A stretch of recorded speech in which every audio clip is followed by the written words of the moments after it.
Hi, welcome back to another episode of Real-World Serverless, a podcast where I speak with real-world practitioners and get their stories from the trenches. Today, I'm joined by Garski from Fender. Hi, welcome to the show. Hi, thanks, Jan. Thanks for having me on today. Yeah, it's nice to have you here, and I've heard about Fender quite a few times now from reInvent. In fact, you guys got mentioned in a keynote a few years ago about how you're using serverless to revolutionize your e-commerce platform. For the audience who are not familiar with Fender, can you just maybe talk to us about what Fender is and maybe your role there as well? Sure. Fender's been a company since 1946.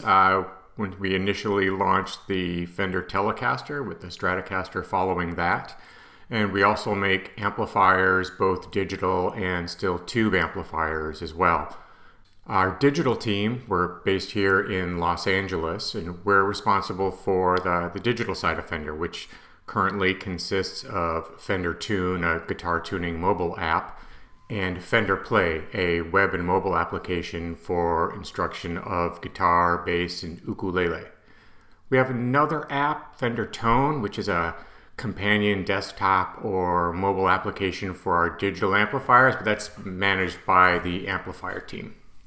We're a little bit separate from the IT group. The IT group uses serverless as well, but they're more focused on B2B. So we're more the B2C side. All right. So in that case, for your B2C business, how are you using serverless and what does your architecture look like from a really high level? So our architecture is based around API Gateway and Lambda. All of our Lambda functions are written in Go, and we've been using Go even since before Lambda had native support for it, using as a framework called Apex that would put a Node.js shim that would start up the Go binary and feed data in on standard out and pick the reply, or feed data in on standard in and pick up the reply on standard out. But we take our services as like a microservice built around a given business domain that will be comprised of multiple Lambda functions. Generally, there's a single function per route or route method combination. Some of them may handle the same route, like say for our curriculum system, there's only one Lambda function that handles a given entity, but it handles all the different CRUD operations. It just does a little method inspection inside the function. And we deploy all of those Lambdas as one single unit. So there may be, say, 20 functions in a given service that are, triggered by a Dynamo stream or SNS function or API gateway. And we build them in such a way that there's a common shared business logic and the functions themselves are very small. They're just validating the incoming request, executing business logic, and formatting the response. We use SNS quite a bit for our application events for, say, when a user subscription status changes or a new user signs up. So we can take other actions, such as if they've signed up for an annual plan, they can get a discount on physical products. And for data stores, a lot of use of DynamoDB and Aurora as well for data that's just highly relational, such as our curriculum. And for data infrastructure, we have an S3 data lake set up. Okay, so that combination of, what you call single-purpose functions, where a single function handles just one particular route and method versus, I forgot what people call it now, is a Lambda lift, where you got a function that handles multiple things within an API. Do you guys sometimes make that decision to have a single function to handle multiple CRUD operations by inspecting the path itself, the path and the method itself, because you're running into the resource count limit within a CloudFormation stack? It's not really a resource path limit. It's more rather than kind of keeping the number of individual functions down. So, for example, if you're managing a lesson, having an individual function for a lesson get, a lesson create, a lesson update, it seems a bit much. So for things like that, where they're all dealing around the same entity, just with a different HTTP method, that works out very well for us. Okay, all right, fair enough. In this case, how big is your team? Sounds like you've got quite a few different microservices. Got API gateway with Lambda combination with DynamDB behind it. How big is the team that's looking after all of this infrastructure? So we have 3 API engineers, two, and they all work on the Lambda-based APIs. We have 2 data engineers, and we have 4 dedicated ops engineers that do a lot of maintain all the infrastructure, because we have a lot of legacy infrastructure as well. So there's a massive array of redirects over the years, as well as setting up our client deployment pipelines.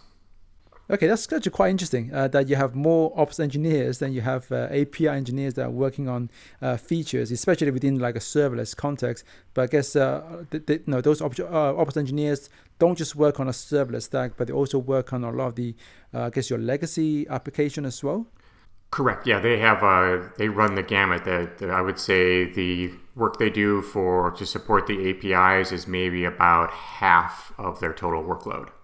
So in this case, do your API engineers also are responsible for spinning up AWS resources using, I don't know, SAM, CDK, or server framework? Or is that like a handoff process where they do their bit and then give it to the ops engineers to do the release and the management and running of the application in production?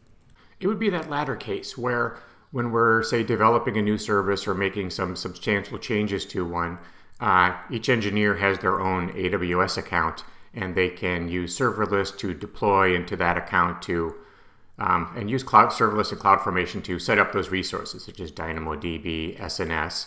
And then when we're in the process of developing that, we're also letting the ops team know, hey, this is what we need. We've got this function is going to be invoked this way, so that they can get everything set up. Our infrastructure is all managed in Terraform, and they get everything set up for us. So then as soon as we're ready and can merge into master, everything deploys without a hitch.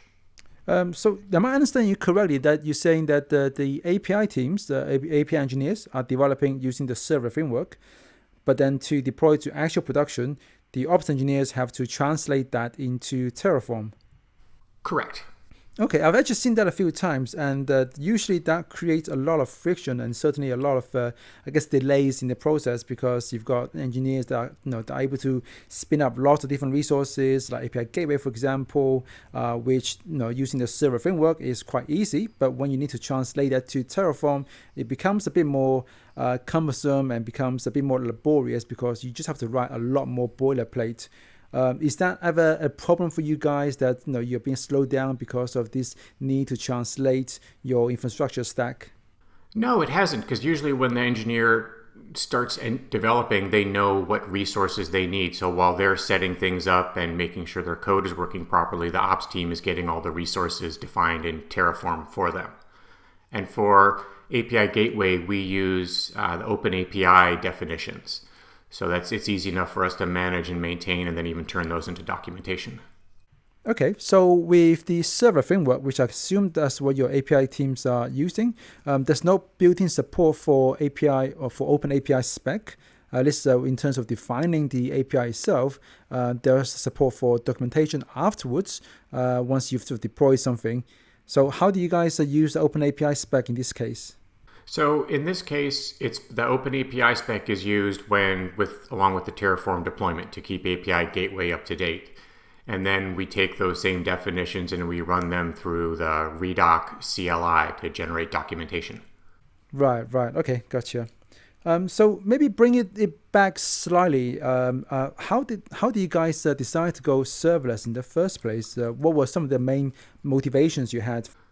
So we started using serverless very early in Fender Digital. Fender Digital has only been around for about 4.5 years or so. So before we even launched our first products, we had to set up some initial services. One service was a product service. So given a product SKU, return metadata about that product. Now all of that product data is managed by our IT team, and it's in a completely separate repository. And they were able to deliver us an export of that by just dropping it into an S3 bucket for us. And we're just like, well, why not just use the S3 Lambda trigger, process that data, and load it up into DynamoDB? And that worked out really well for us. And then we expanded on when we started launching Fender Tune. There's a feature that allows a user to save custom guitar tunings. So if they want to tune 2 steps down, they can save that. And for that, we just use API Gateway, DynamoDB, and the mapping template so that there wasn't any Lambda function whatsoever. And then we had good luck with that. We were experimenting with other small services. And when we started building the infrastructure for Fender Play, we just decided to go all in serverless. From our early experiments, things were very successful, and we're fortunate enough to be given that freedom to be able to use that and experiment with that. Okay, and when you say you were very successful with those serverless projects early on, what would you say are sort of the big benefits that you guys got from serverless as a business and as a development team? Well, as a development team, it all comes down. I would say we do move a little bit faster, but it certainly keeps engineering team much more engaged because it's a newer technology, it's a new approach, it's something interesting to figure out. So just that whole personnel side of it has been fantastic for us. And business side, the biggest advantages has been cost reduction. We estimated that, if we had done with EC2 services, we've saved about 90% over that. And given that we were launching a new product and we were not going to have really high traffic out of the gate, it seemed like a really good way to go to keep costs down low. Did you say 98%? 90%. Okay, but that's still really, really significant, which I guess makes sense, especially like you said, if you don't have a lot of traffic coming through, you're gonna have EC2 servers that are sitting there idle, and you still have to pay for multi-AZ deployment just so that you have some redundancy in place. Certainly, that's actually quite similar to a few of the other companies that I know has gone to serverless. One of my previous companies that I worked on, that we also went serverless. It was a social network, and we had lots of spikes, so we had lots of spare capacity sitting around just in case a spike comes. And when we moved to serverless, we saved about 90-something% of our costs as well. One of the things, I guess maybe I want to bring it back a little bit to what you were talking about earlier in terms of the split of responsibilities. One of the things that I really enjoyed working with serverless stack is that as an engineer, as a feature engineer, I can have a lot of autonomy over the infrastructure, what resources are provisioned and things like that. And one of the flip side of that is now I'm also, I can be more responsible for monitoring and running my application in production. Sounds like some of that runtime, monitoring and the troubleshooting is now handled by the ops team and not the API team.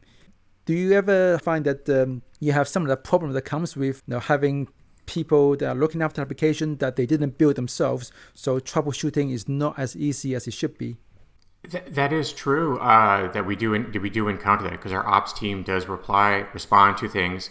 However, one advantage of I don't know if it's an advantage, but one distinct difference with a serverless infrastructure is that when there is an application problem, it's most likely not code related, but it's generally like a third-party service is having a problem or something like that is going on, or CRM providers' APIs are returning errors or timing out.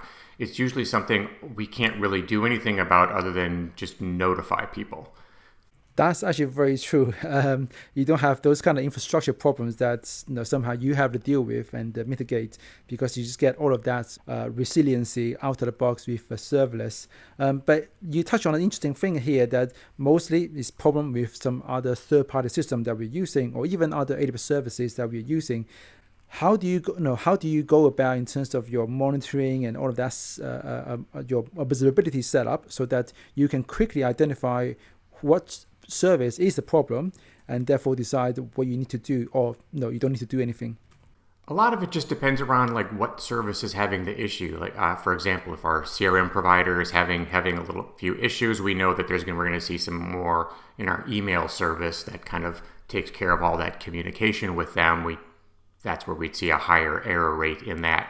And for some APIs and some services, we actually have some like a simple monitoring place to let us know, like, oh, we ping this like simple API call, or we look at their status page of a given service, and if it's not all green or it says that there's an error, we'll alert people via Slack channel. So in this case, are you tracking the status code that's returned by this CMS service or other services that you're depending on? So from your Lambda function, maybe you're talking to DynamoDB, and then you're talking to Algolia or something like that. So in order to sort of quickly identify that the elevated error rate that you are seeing from your own API is because of problems happening in Algolia or something like that. So do you have some monitoring in place for all these different API calls that you are making from your Lambda functions? We don't monitor every single third-party API call. It's a lot of times just the status pages where they'll say like if there's no error or anything like that. And we'll kind of keep an eye on that to alert us when that changes. Okay, and then I guess when something does happen, what does your engineers do? Do they just go into the logs and see where the problem was? Do they use tools like X-ray or tracing tools like that to sort of figure out where invocation got to? And then if it made the DynamoDB call, but then it errored, that means it must have errored when you're trying to talk to Algolia or some other service. Yes, we aggregate all of our Lambda logs from CloudWatch into Honeycomb. And Honeycomb is one of my all-time favorite observability tools. It allows us to easily, quickly identify the errors and find any problems and determine what the root cause is so we can take action from there.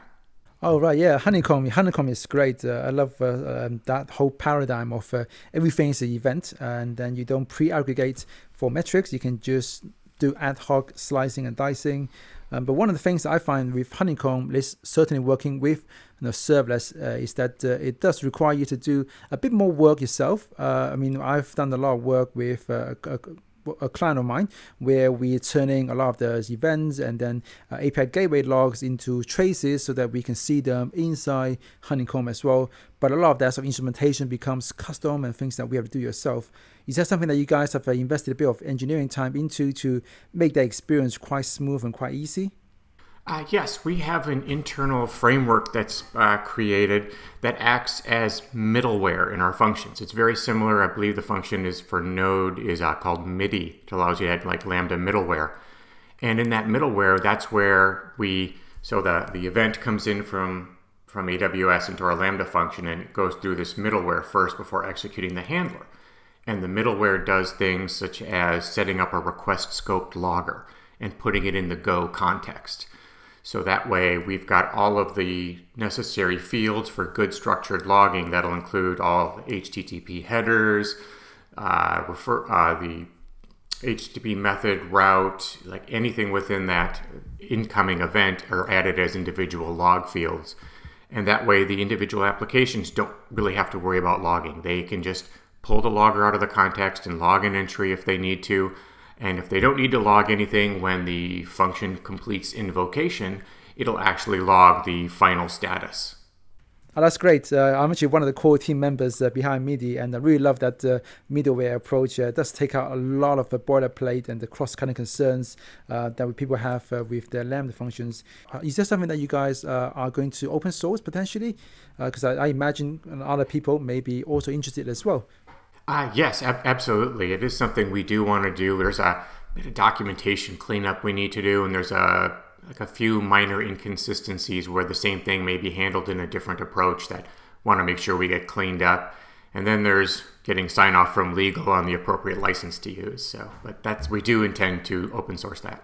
Oh, that's cool. That's wonderful. Well, let me know when you do so that I can share with other people, and also you potentially add it to the show notes for this episode when it comes out. So in that case, I want to also just talk a little bit about your journey towards serverless as well. What were some of the biggest challenges that you faced along the way? Oh, I think the biggest challenge is, since it's a new paradigm for application development, was tooling and workflows. We ran some challenges with Go due to the fact that if you have multiple Lambda functions, you need to do that build. You're building a native static binary. And if you've got 20 Lambda functions and you're building them serially, it can take a long time. So what we actually did is we created a build process that actually uses Lambda to build all of the functions in parallel. So each function is built by a build function that's triggered by Circle CI that will then, it'll build function one, it'll build all the functions in parallel, and then we pull it all together. So that brought down, we had some build times that were exceeding 30 minutes, and we don't have a build time that exceeds 3 minutes anymore. Okay, and if we were to do the whole migration to serverless all over again, are there anything that you would have done differently this time? Well, one thing that we've thought of is that having a completely separate binary for each individual Lambda function isn't really necessary. See, with Go, unfortunately, you can't make use of layers because you're building a static binary. However, for a given service, like let's say our subscription service, we could have one single binary that's deployed to multiple functions. Each of those functions have their permissions so that they're not able to do any more than they're supposed to do, such as read from the DynamoDB, or because if it doesn't need to write, that function shouldn't have write permissions. And then within the Lambda function, to basically look at the AWS environment variable to see what the handler is. Like, oh, I am the subscription create function, so this is the handler I'm going to use. That would have, solved our build issue. That would be one thing, I think, possibly different.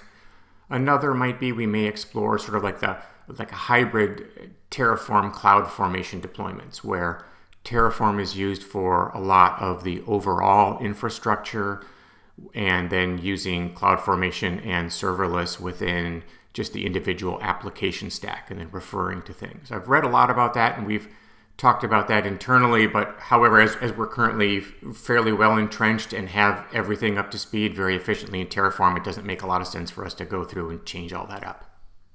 Yeah, I thought that was a bit strange as well that you have this translation, but I figured that it might be the case that you're so well entrenched into having everything in Terraform and being able to use Terraform for deployment for everything, that you might just be sticking with that because of those legacy reasons, rather than just doing everything with Terraform for the share stack, which is what I see most people do, where a lot of VPCs and sort of landing zone sort of settings, resources are configured with Terraform, but then the actual application itself, individual APIs and so on, those are all done using frameworks like the server framework, where you can get a lot of productivity out of it without having to sort of do that translation layer later. In this case, if you're looking at, I guess, AWS as a bigger thing, are there any other things that you wish AWS would do better? What would be your top 3 AWS wish list items? I would say one would be some functionality. I believe from what I've heard, the functionality is within Azure, to where you can create a dead letter queue for a function just right away. You don't have to define a separate resource. You can define it along with the function.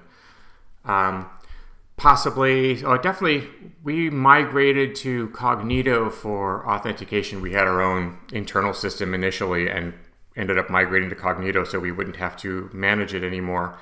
Some of the observability into Cognito, there's rate limiting within Cognito, which makes sense, but it's hard to see how close you are getting to those rate limits. And then native sign-in with Apple, there's really no native sign-in with Apple support. It kind of has to go through a web view. And then also like a generic OAuth 2 connector would be really nice. We're dealing with some potential third parties that don't support OpenID Connect, but they do support generic OAuth. That would be something nice to have. And maybe even like a documentation hub for APIs that could take that open API definition, so we don't need to manage things on our side and set up our own processing it with a redoc, that it's just all like built-in feature of API Gateway. Yeah, I think some of that they are actively working on. I know with the HTTP API, the new kind of API that you can have in API Gateway, it has got built-in support for OAuth authentication. But I don't know if they're going to port that back to REST APIs in API Gateway. But that does definitely sound like something that is really useful. But I'm quite curious about that the first thing you mentioned about having a DLQ that's built in without having to need a separate resource. What sort of use case are you thinking about for that?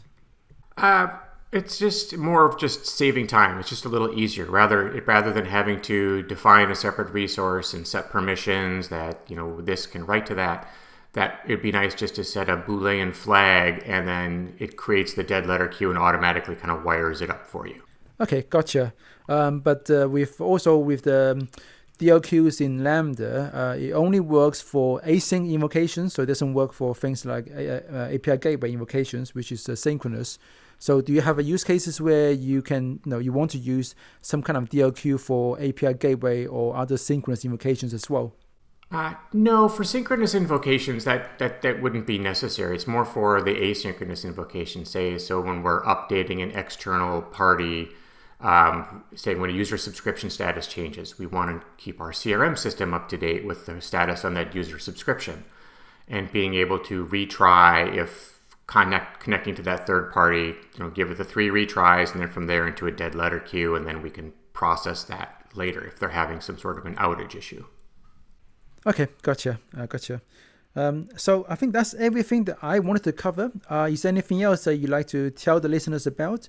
Maybe personal projects that you want to share, or maybe initiatives that Fender is running right now?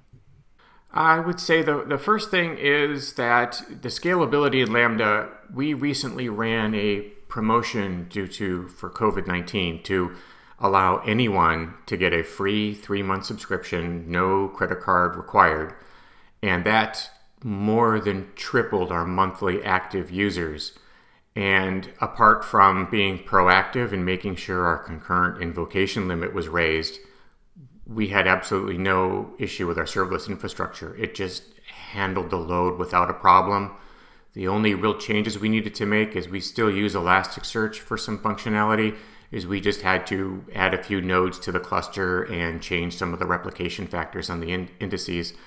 But other than that, it was more than triple of traffic and no problem handling it whatsoever. Yeah, that's one of the beauties of serverless, right? It just auto scales with no problem. All you have to do is keep an eye on your limits.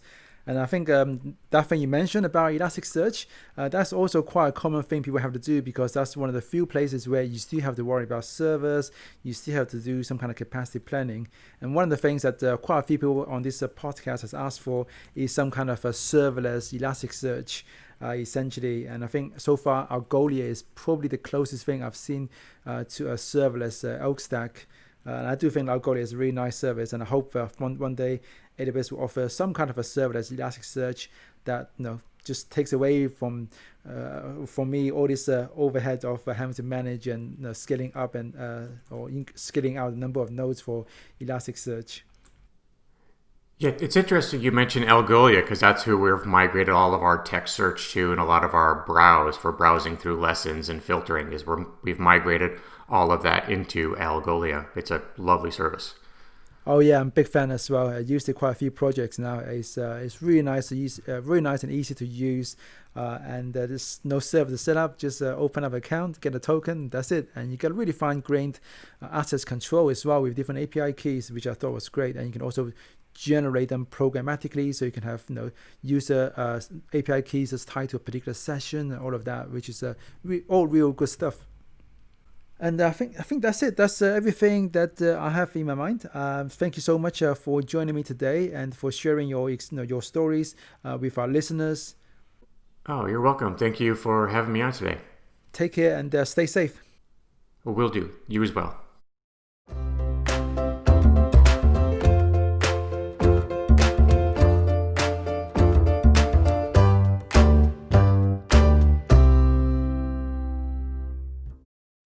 That's it for another episode of Real-World Serverless. To access the show notes and the transcript, please go to realworldserverless.com. And I'll see you guys next time.